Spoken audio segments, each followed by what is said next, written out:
Senhor e meus irmãos, irmãs, amém? Vamos abrir nossas Bíblias no livro de Gênesis, capítulo 28.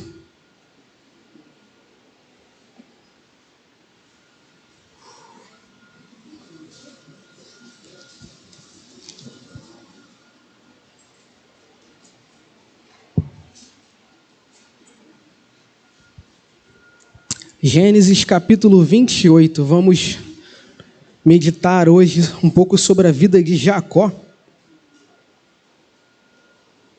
Amém? 28, versículo 10. O título diz: O sonho de Jacó em Betel. Vamos começar. Jacó partiu de Berseba e foi para Harã. Chegando a determinado lugar, parou para pernoitar, porque o sol já havia se posto. Tomando uma das pedras dali, usou-a como travesseiro e deitou-se. E teve um sonho na qual viu uma escada apoiada na terra. O seu topo alcançava os céus e os anjos de Deus subiam e desciam por ela. Ao lado deles estava o Senhor que lhe disse: Eu sou o Senhor, o Deus de seu pai Abraão, o Deus de Isaque. Darei a você e a seus descendentes a terra na qual você está deitado. Seus descendentes serão como o pó da terra e se espalharão para o oeste, para o leste, para o norte e para o sul. Todos os povos da terra serão abençoados por meio de você e da sua descendência. Estou com você e cuidarei de você aonde quer que vá. E eu o trarei de volta a esta terra. Não o deixarei enquanto não o fizer o que lhe prometi. Versículo 16. Quando Jacó acordou do sono, disse: Sem dúvida o Senhor está neste lugar, mas eu não sabia. Teve medo e disse: Temível é este lugar, não é outro senão a casa de Deus, esta é a porta dos céus. Na manhã seguinte, Jacó pegou a pedra que tinha usado como travesseiro, colocou-a em pé como coluna e derramou óleo sobre seu topo, e deu o nome de Betel, aquele lugar, embora a cidade anteriormente se chamasse Luz. Então Jacó fez um voto dizendo: Se Deus estiver comigo, cuidar de mim nesta viagem que estou fazendo, prover-me de comida, roupa e levar-me de volta em segurança à casa de meu pai, então o Senhor será o meu Deus. E esta pedra que hoje coloco como coluna servirá de santuário de Deus, e de tudo que me deres, certamente darei o dízimo. Somente até aqui. Pai querido, Pai amado, nos abençoa agora, Senhor, com a leitura da Tua Palavra, com a meditação, Senhor. Traga, Pai amado, sabedoria e entendimento da Tua Palavra, para que ela possa ser anexada a nós, para que nós possamos utilizar esse conhecimento de forma útil em nossa caminhada cristã, Senhor, que não venha só ser mera informação, mas que vire conhecimento e sabedoria para que nós possamos ser servos e servas, Pai, que agradem a Ti. Pai amado, nos dê oportunidade cada vez mais de colocar a Tua Palavra em prática, Senhor, para que assim possamos fortalecer a nossa fé e sermos transformados pelo poder do Teu Espírito Santo. Essa é a nossa oração em nome do Senhor Jesus. Amém, amém. Por se sentar.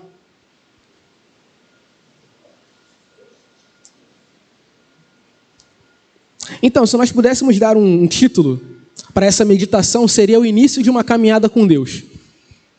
Por quê? Aqui nós vemos essa situação maravilhosa, onde Jacó ele estava partindo para a terra de Harã. Se vocês se lembram, Harã era a terra onde a mãe de Jacó, a mãe dele, Rebeca, morava.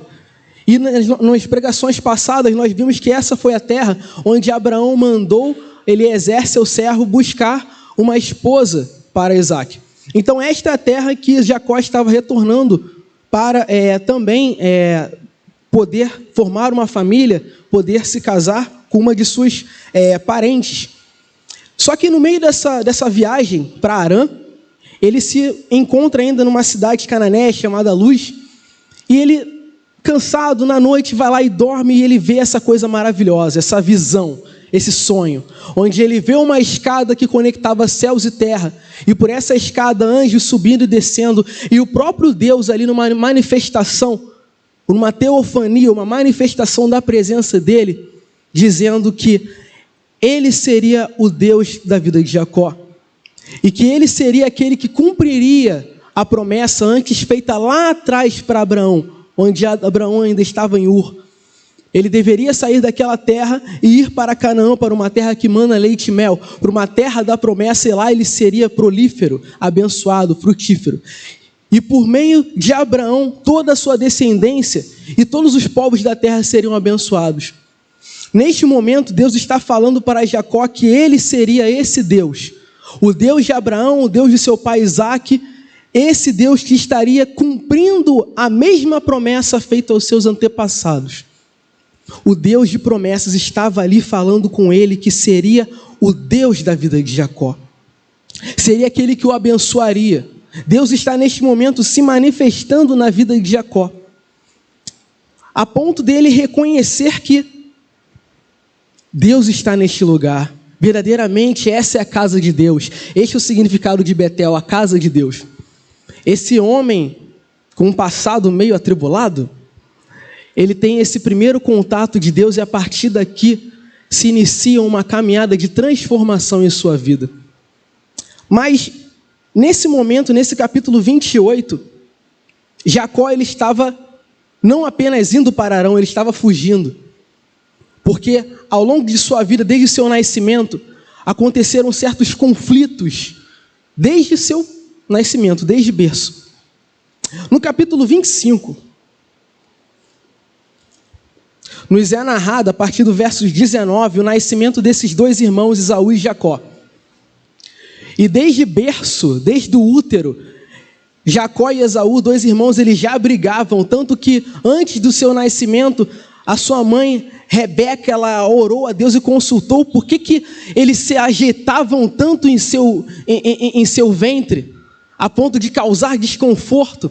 E ela consulta o Senhor por causa desse conflito interno, literalmente interno. E Deus ele fala, capítulo 25, versículo 23. Duas nações estão em seu ventre, já desde as suas entranhas, dois povos se separarão. Um deles será mais forte que o outro, mas o mais velho servirá ao mais novo. É até meio uma rima, que Deus ele fala que essas duas crianças, desde o ventre, já teriam uma certa separação, já teriam um certo conflito. E que o mais velho serviria ao mais novo. Essa é uma informação muito importante. Porque ao longo desse mesmo capítulo, nós vamos ver a relação entre Esaú e Jacó. Certo dia, Esaú estava chegando do campo, cansado, com fome, lá desfalecendo. Ele vê lá Jacó preparando um ensopado, preparando ali uma comida gostosa. Ele chega para o seu irmão e fala: me dê um pouco do seu ensopado, porque eu estou desfalecendo, eu posso morrer aqui. E nós vemos uma atitude de Jacó que ele fala: eu vou te dar esse alimento sim, mas você tem que me dar o seu direito de filho mais velho. É o direito de primogenitura. Só para relembrar, o direito de primogenitura é um direito, é um bem que o filho mais velho, que o primogênito, ele tem de receber os bens, o status, todo o patrimônio do patriarca anterior.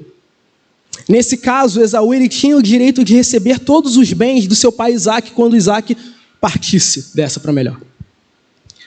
Esaú ele estava pedindo exatamente isso: me dê esse seu direito, me dê esse seu patrimônio, me dê esse seu status, porque eu sou o filho mais novo, eu não tenho direito a nada, mas eu quero que você tenha, eu quero esse direito. E Esaú, ele aceita, porque ele estava o quê? Estava com fome, ele estava almejando ali a comida de Jacó.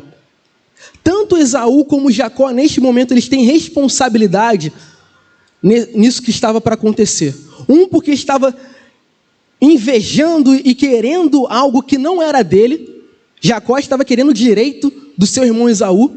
E Esaú, de forma completamente imprudente, entregou de mão beijada algo que era tão precioso, um direito, algo que era dele. E ele entrega simplesmente por um prato de comida. Ambos aqui têm responsabilidade nesse lado da história. E aqui nós vemos algo muito profundo, porque, como o Diácono Lucas tem trazido nas meditações, nas quartas-feiras, os nomes com significado.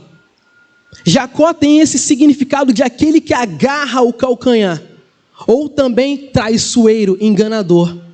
E neste momento ele estava cometendo um ato extremamente vil contra seu irmão. Me deu o seu direito por um prato de comida. Nossa, que coisa completamente desproporcional. mas que revela, de fato, o que estava acontecendo aqui. Ele era um traidor, ele era uma pessoa que enganava, ele era uma pessoa que estava almejando de forma traiçoeira o que não era dele. Ao longo da Bíblia, nós vemos várias situações onde Deus se manifesta na vida dos seus servos para causar mudanças, causar transformações, fazer divisões de águas. Como nós vimos em Betel, Deus se manifesta a Jacó para também causar mudanças. Ele, por meio de uma visão, ele vê aquela escada e ele ouve Deus falando com ele, sendo uma manifestação, uma teofania. Isso é importante nós gravarmos, porque ao longo de toda a Bíblia, nós vemos situações parecidas. Lá no Monte Horebe, quando Moisés tinha saído do Egito, já estava lá na terra junto com Jetro, junto com os ismaelitas, ele se defronta também com Deus. Ele se vê numa situação que ele estava lá subindo o Monte Horebe, lá perseguindo uma ovelhinha, e a sarça começa a arder. E Deus lá no meio daquelas chamas começa a falar com ele. Deus se manifesta a sua presença para o seu servo, passando uma missão para ele. Vai lá, liberta os israelitas. Em outras passagens nós vemos também a manifestação de Deus no deserto com os israelitas. Porque quando o povo estava caminhando pelo deserto, nós vemos lá uma coluna de fogo guiando o povo à noite, iluminando o caminho. E nós vemos uma nuvem guiando também o povo durante o dia. Nós vemos a passagem onde quando os egípcios vão começar a atacar os israelitas, eles vêm aí em frente ao Mar Vermelho, aquele fogo começa a proteger os israelitas, para que nenhum mal aconteça enquanto eles não passassem pelo mar. Nós vemos também que lá no livro de Mateus, no capítulo 3, o Espírito Santo se manifesta diante do batismo de Jesus como pomba. Ali vemos Deus se manifestando de forma física para demonstrar. Deus é onipotente, está em todos, onipresente, está em todos os lugares. A presença dele está em todos os lugares, mas existem certas situações que ele próprio se manifesta de forma física para mostrar: eu estou neste lugar, estou fazendo coisas diferentes, estou fazendo coisas grandes, estou operando a minha obra para que haja transformação no meio do meu povo. Em outra situação também, Jesus aparece como forma de luz para o apóstolo Paulo, no caminho para Damasco. Mais uma manifestação que revela que aquele momento, a partir daquele momento que Deus aparece e se manifesta, a vida do servo e da serva será diferente. A partir do momento que Deus se manifesta ao povo, ao seu povo, à sua congregação, a vida deles fica diferente, ocorre transformação. Mas ainda vamos voltar para o panorama da vida de Jacó. No capítulo 27, depois de acontecer isso, dele ter roubado o direito de primogenitura, pedido o direito de primogenitura de Esaú, no final da vida de seu pai Isaque, ele chega e chama o seu filho mais velho: Esaú, meu filho, eu já estou no final da minha vida e eu quero te abençoar. Eu quero que a partir deste momento você receba os direitos de filho mais velho, o seu direito de primogenitura. Ele chama Esaú e fala: vá lá e casse algo, prepare uma comida gostosa para mim, para que eu possa te abençoar. E Esaú, ele vai. Sendo que, ouvindo isso, a mãe dos dois garotos, Rebeca, ela ouve que Isaque estava para abençoar Esaú, e ela fala para Jacó: Jacó, vai diante do seu pai, coloque a roupa do seu irmão, pegue uma comida, leve a comida para o seu pai, para que seu pai possa abençoar. Vemos que dentro dessa família havia esse conflito. Havia uma não direção, uma ignorância em relação ao que Deus tinha falado para aquela família no início. Que o mais velho serviria ao mais novo. E que sim haveria separação entre esses dois irmãos. Mas eu acredito que não necessariamente essa separação deveria acontecer por meio de um conflito. Se vocês se lembrarem, quando Abraão e Ló eles estavam poderosos na terra, eles se separaram, cada um foi para o seu canto, porque para não haver mais conflito entre as posses que ele tinha, entre os pastores que os dois tinham, entre os trabalhadores que eles governavam, eles se separaram para não haver conflito. E Deus estava falando aqui para Isaac e para Rebeca que essas duas nações se separariam, mas não necessariamente por conflito. O que não ocorre, o que a história nos revela. Por quê? Quando Jacó ele chega diante do seu pai, fingindo ser Esaú, seu irmão, ele leva mentira para perto do seu pai. Isaac ele chega, vem cá meu filho, eu vou te abençoar. Mas você é mesmo meu filho Esaú? Ele chega, apalpa. Esaú era peludinho, né, como diz a palavra. Ele vai lá, apalpa. Poxa, as roupas são de Esaú. O cheiro é de Esaú, mas se parece muito com meu filho Jacó. Aí Isaac ele pergunta, você é mesmo meu filho Esaú?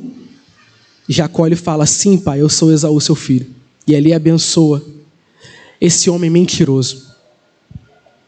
E isso provoca no filho mais velho, Esaú, raiva, descontrole, ódio, porque mais uma vez esse traiçoeiro, esse homem mentiroso, enganador, está roubando algo que deveria ser meu.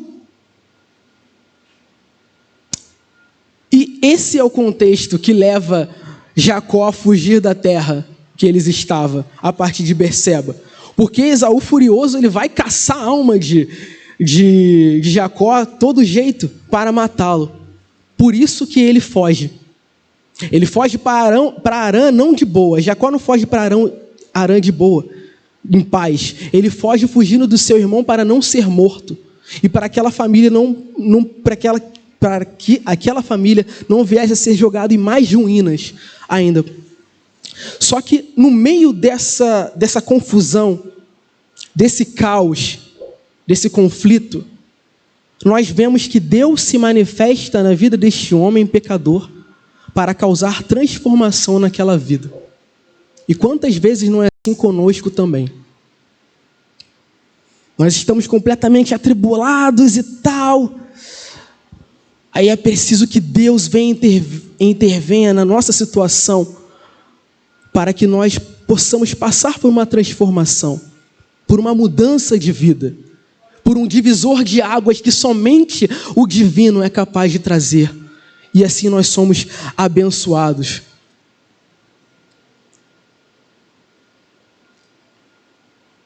Então, chegando em Betel, é isso que nós vemos. Um homem fugindo. Um homem fugindo por algo que ele mesmo tinha feito.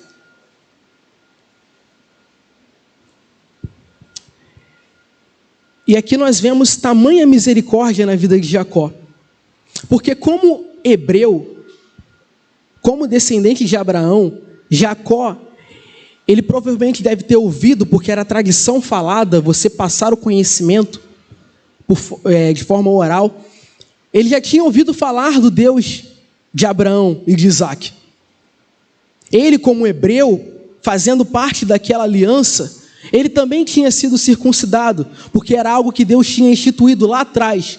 Todos os nascidos homens em sua casa devem ser circuncidados como forma de aliança. Porque esse povo, essa nação, será uma nação separada para mim. Então a circuncisão era esse sinal. Ele tinha apenas ouvido falar disso. Mas neste momento, aqui em Betel, ele tem essa experiência onde ele se vê diante de Deus. Isso é tão profundo, porque eu não sei quantos aqui já nasceram, tem um berço cristão, por assim dizer.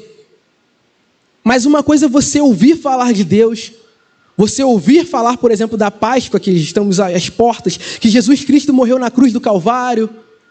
Uma coisa é você ouvir falar que teve um menino Jesus, que nasceu em Belém. Isso é uma coisa. Outra coisa é você ter experiência que Deus se manifesta na sua vida. Uma coisa é você ouvir falar, outra coisa é você ver face a face e você crer e ter esse temor no seu coração que Deus está com você. Isso é o que aconteceu na vida desse homem aqui. Pecador, indigno, enganador, assim como muitos de nós somos pecadores. Ele estava aqui conhecendo, porque Deus estava se manifestando em sua vida. Deus, ele falou: eu sou o Deus de seus pais, eu estou com você e estarei com você para fazer com que a promessa seja cumprida. Eu estarei com você.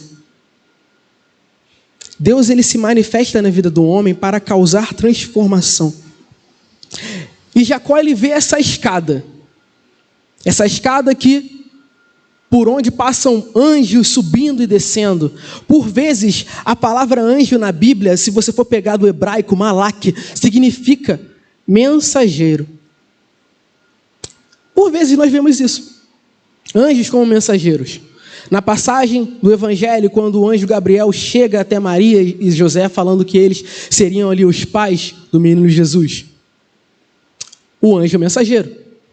Quando Deus ele lança a 10ª praga sobre os egípcios, matando todo o ser vivo, um anjo mensageiro, o anjo da morte, para levar juízo àquela nação.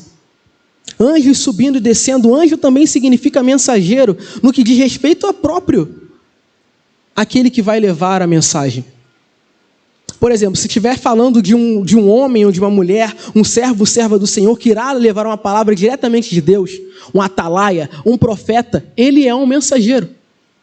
Então vemos que esses mensageiros, esses enviados de Deus, têm um caminho para percorrer, um caminho que conecta terra e céu.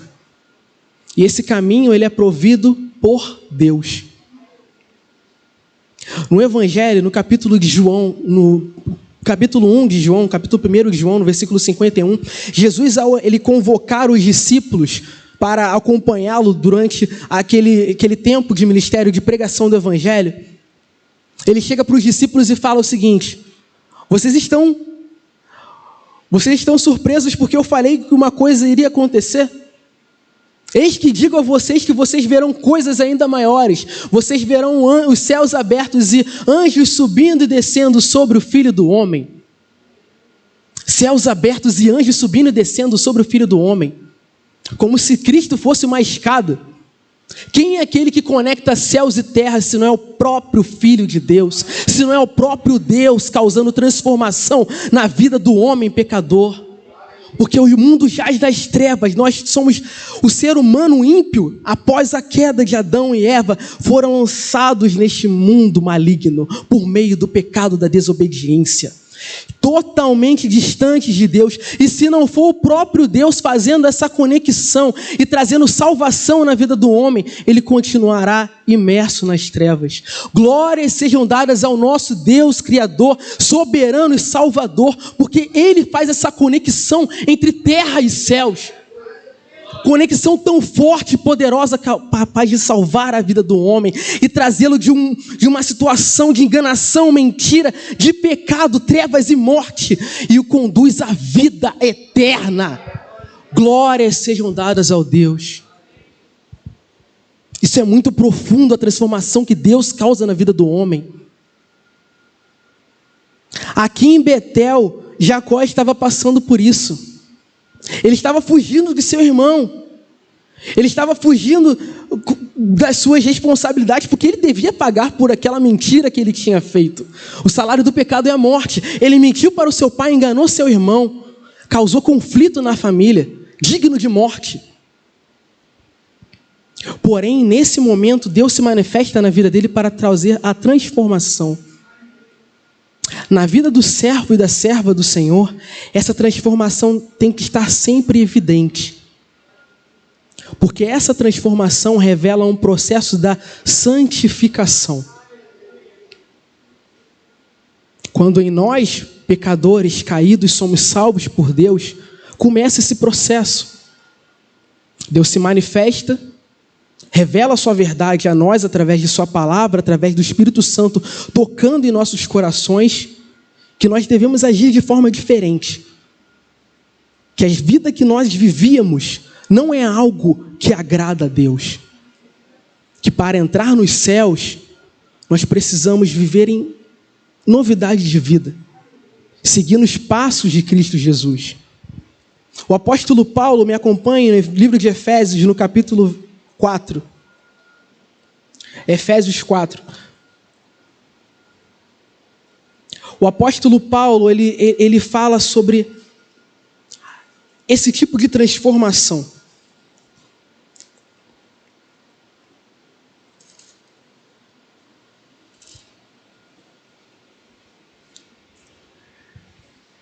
Quando a pessoa conhece a Deus, quando Deus se manifesta, nós temos essa responsabilidade de permanecermos no caminho, permanecermos subindo essa escadinha que é Cristo Jesus. 4:17, que diz assim, Efésios 4:17, o procedimento dos filhos da luz. Assim eu lhes digo, e no Senhor insisto, que não vivam mais como gentios, que vivem na inutilidade dos seus pensamentos. Eles estão obscurecidos no entendimento, separados da vida de Deus por causa da ignorância em que estão, devido ao endurecimento do seu coração. 19. Tendo perdido toda a sensibilidade que eles se entregaram à depravação, cometendo com avidez toda espécie de impureza. Todavia não foi isso que vocês aprenderam de Cristo. De fato, vocês ouviram falar dele e nele foram ensinados de acordo com a verdade que está em Jesus.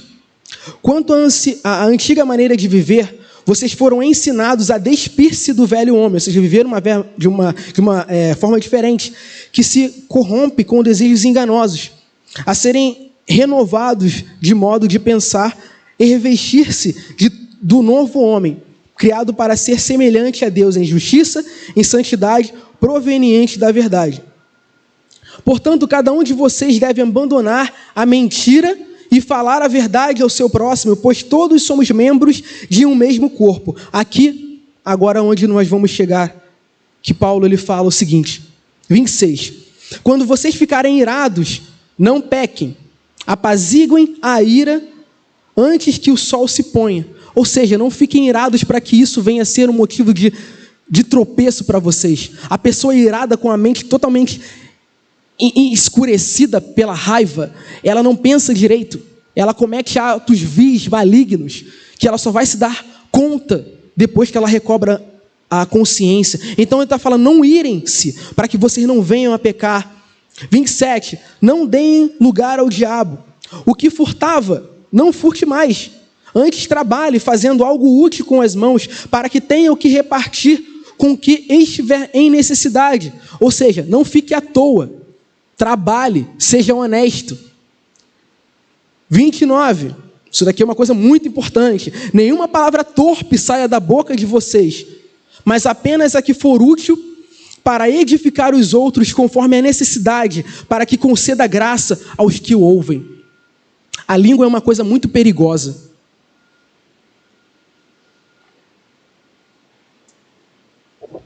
Em outras passagens, Paulo fala sobre isso.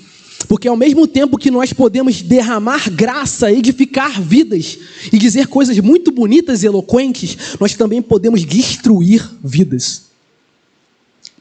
Então, cuidado com o que nós falamos para o próximo, para qualquer pessoa, é algo que nós devemos ter. Não saia da vossa boca nenhuma palavra torpe. Para de falar palavrão, palavras infrutíferas. Para com isso. Traga edificação na hora de você falar. Contenha e domine a sua língua. Porque por essa contenção, quantos conflitos não podem ser resolvidos?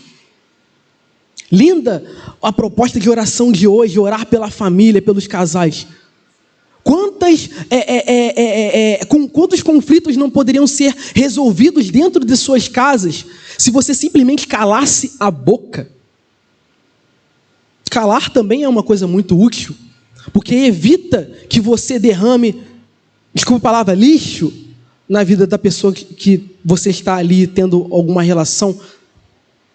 Evita que guerra, conflito, mentiras fiquem presentes dentro do lar.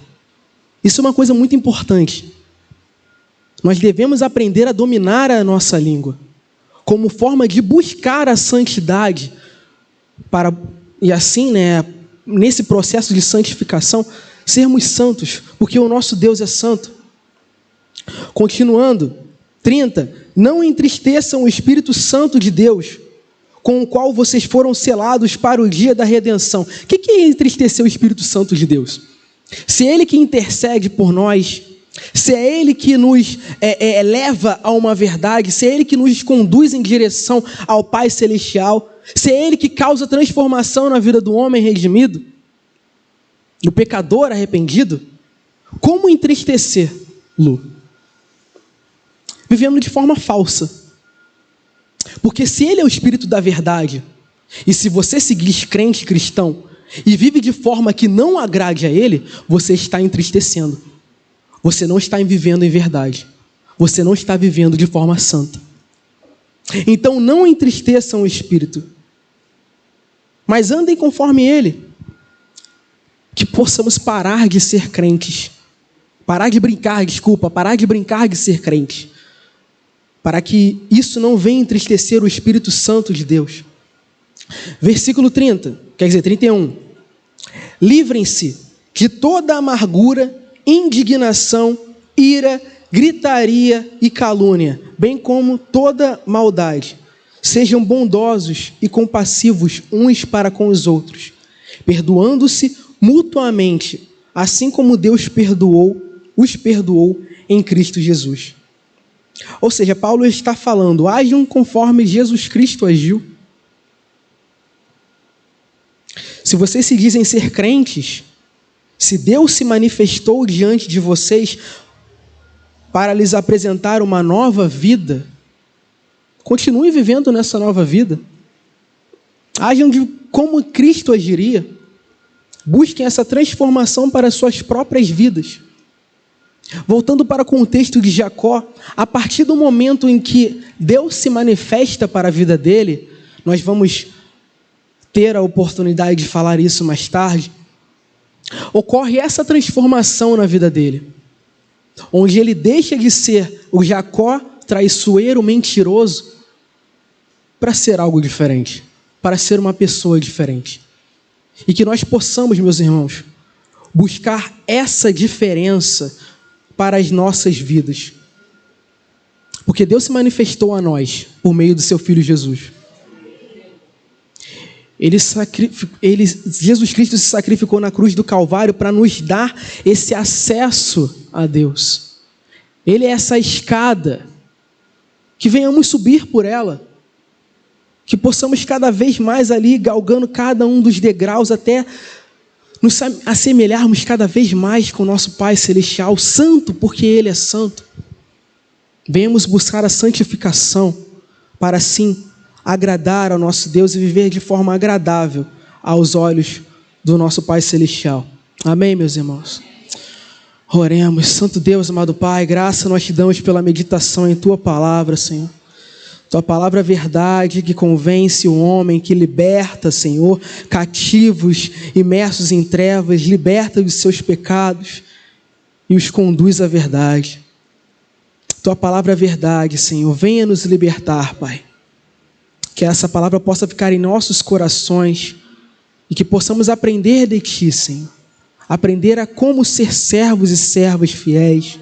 Como, Senhor, sermos homens e mulheres, Senhor, honestos diante desse mundo tão corrupto e cruel. Que nós não venhamos nos assemelhar, Senhor, aos ímpios, a pagãos, Senhor, neste mundo, mas venhamos nos assemelhar a Cristo Jesus. Espírito Santo de Deus nos convença cada vez mais dos nossos pecados, daquilo que nós venhamos nos arrepender, nos converter, Senhor, verdadeiramente, para nos assemelharmos a Teu Filho. Repreenda, Senhor, todo mal em nossa vida, Senhor. Perdoa os nossos pecados, Pai. Perdoa a multidão de nossos pecados, porque nós somos, Senhor, pecadores indignos. Se não for o Senhor manifestando a Tua misericórdia em nossas vidas, Senhor, estaremos perdidos. Então manifesta, Senhor, o Teu poder em nossas vidas. Perdoa, Senhor, cada vez que nós murmuramos contra Ti. Perdoa cada vez que nós proferimos palavras mentirosas, traiçoeiras, Senhor, contra os nossos irmãos, contra o nosso próximo. Perdoa-nos, Senhor.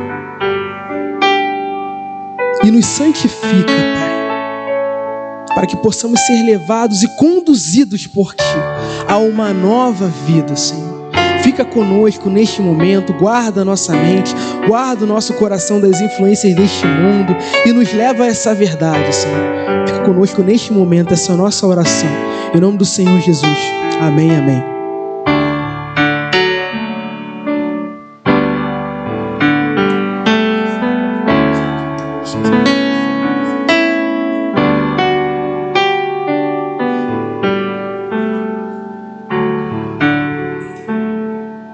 Louvado seja Deus. Vamos nos colocar de pé.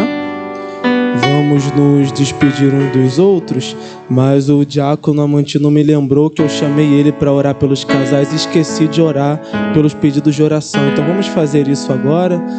Uma curiosidade, né, nessa mensagem maravilhosa, um dos 5 solas da Reforma Protestante, solas Christus, é baseado nesse capítulo, que né, e depois também resumido quando Paulo diz que há um só mediador entre Deus e os homens, porque a igreja romana, a igreja católica, usa a imagem dos santos como mediadores. Cada santo media em uma determinada área, e a Reforma Protestante vai entender que não.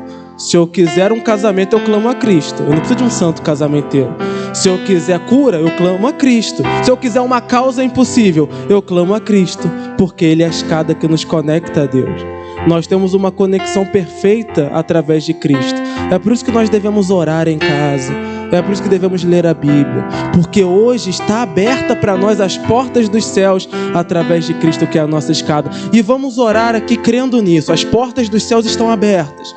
E Cristo está passeando aqui por onde há 2 ou 3 reunidos, Ele está presente. Então vamos clamar ao Senhor para que Ele haja poderosamente em cada pedido aqui e também no seu. Santo Deus, amado Pai, graças nós te damos, Senhor. Graças nós te damos, pois as portas dos céus estão abertas ao teu povo, Senhor. Não porque nós merecemos, mas pela tua graça. O véu se rasgou. Aquilo que nos separava de ti já não existe mais. Hoje, ó Deus, com ousadia nós nos aproximamos de ti pelo teu sangue, pela tua graça. Obrigado, Senhor Jesus, pela tua obra maravilhosa em nós. Obrigado por ter nos tirado de onde estávamos e nos ter transportado para o reino do teu amor, Senhor. Nós não nos esquecemos de quem éramos, ó Deus. Nós sabemos bem quem somos hoje, mas a tua graça tem se renovado sobre nós a cada manhã, e nós somos gratos a ti por isso, Senhor. Nós clamamos pelos nomes que estão aqui, ó Deus. Há vidas, ó Pai, escravas do pecado, escravas de vícios, ó Deus. Há filhos, netos, pais, avós, maridos, esposas aqui representados, alvos de orações, ó Deus. E nós agora clamamos a ti, crendo no teu poder e no teu amor. Transforma essas vidas em nome de Cristo Jesus. Aquele, ó Deus, que está desviado, que possa, ó Deus, ser resgatado por ti em nome de Cristo Jesus. Aquele, ó Deus Todo-Poderoso, que está escravo, ó Pai, de vícios, ó Deus, que possa ser liberto agora em nome de Cristo Jesus, pelo teu poder e pelo teu agir, ó Deus. Nós oramos, ó Pai, pela saúde, ó Deus, daqueles que estão aqui, pela saúde do teu povo, ó Pai. Livra-nos, ó Deus, de toda enfermidade em nome de Cristo Jesus, e venha trazer cura, ó Deus, para aquele que está enfermo. Ó Pai, pois não há nenhuma enfermidade que se mantenha de pé diante do teu poder. Basta uma palavra tua e tudo se transforma e modifica. Ó Deus poderoso, abençoa aquele, ó Deus, que está em crise financeira, ó Pai. Nós, ó Deus, reconhecemos que tu é a fonte primária do nosso sustento. O nosso sustento, ó Deus, não depende unicamente do trabalho, não depende unicamente do governo, de como está a nação, de como está o mundo. Nós sabemos que Tu pode fazer prosperar até mesmo no meio do deserto. E é a Ti que nós clamamos agora, há vidas, ó Deus poderoso, precisando do Teu agir, precisando de um toque de sabedoria, precisando, ó Deus, de uma oportunidade de trabalho, precisando, ó Deus, de uma promoção, de uma resposta, de uma ajuda, de um socorro. Nós clamamos e entregamos essas vidas nas Tuas mãos. Tem misericórdia, Senhor, tem misericórdia. E as causas impossíveis que temos em nossas vidas, ó Pai, da qual talvez já tenhamos orado, ó Deus, por tantos e tantos anos, e talvez já tenhamos até desistido. Acende a nossa fé nessa manhã, Senhor, em nome de Cristo Jesus. Dá-nos fé, ó Deus, ainda que do tamanho de um grão de mostarda, dá-nos fé, Senhor, para continuar confiando em Ti. Pois não importa quão difícil seja, ou quanto tempo tenha passado, para Ti não há impossíveis. Tu és o Deus Todo-Poderoso e nós confiamos em Ti. Abençoa-nos, ó Deus, leva-nos para nossas casas em paz e segurança, guarda-nos e livra-nos de todo mal. É o que te pedimos em nome de Cristo Jesus. Amém. Que Deus te abençoe rica e abundantemente. Vá em casa na graça e na paz do Senhor.